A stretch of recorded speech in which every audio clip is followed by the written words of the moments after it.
शादी के बाद नए माहौल में औरतों को कई परेशानियों का सामना करना पड़ता है।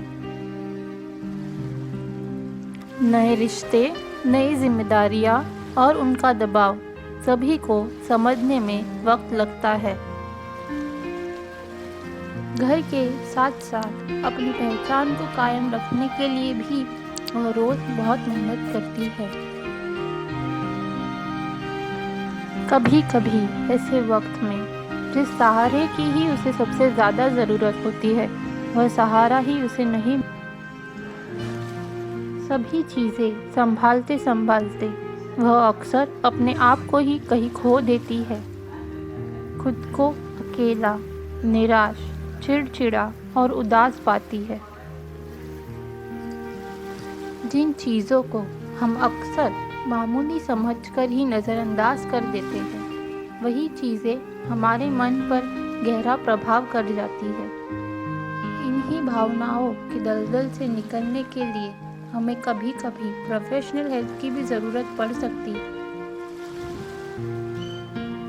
हर कोई अपनी ज़िंदगी में तकलीफ़ों का सामना करता है, पर कई बार जो चीज़ें हमें नॉर्मल और मामूली दिखाई देती है, वो जब एक हद से ज़्यादा बढ़ जाए तो सहन के बाहर हो जाती है।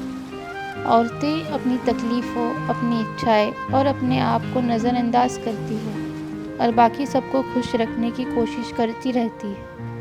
और इस दौरान अगर उसे सही गाइडेंस, सही सपोर्ट या एक आउटलेट ना मिले तो उसके मानसिक स्वास्थ्य पर असर शुरू हो जाता है।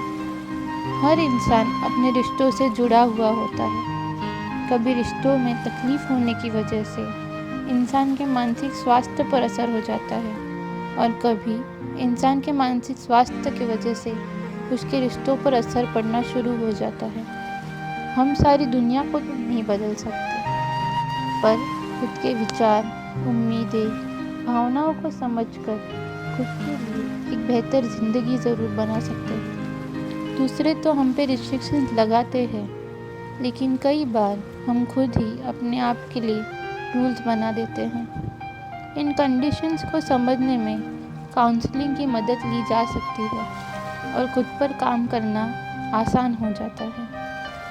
फैमिली और पार्टनर के सपोर्ट की भी इन सब में एक अहम हिस्सा होता है। इसीलिए कपल काउंसलिंग और फैमिली काउंसलिंग जैसी चीज़ों की मदद ली जा सकती है। हर औरत जितना दूसरों के लिए जीती है, अगर उतना खुद के लिए भी जीना सीख जाए, तभी तो होगा हर डे हैप्पी वुमेन्स डे।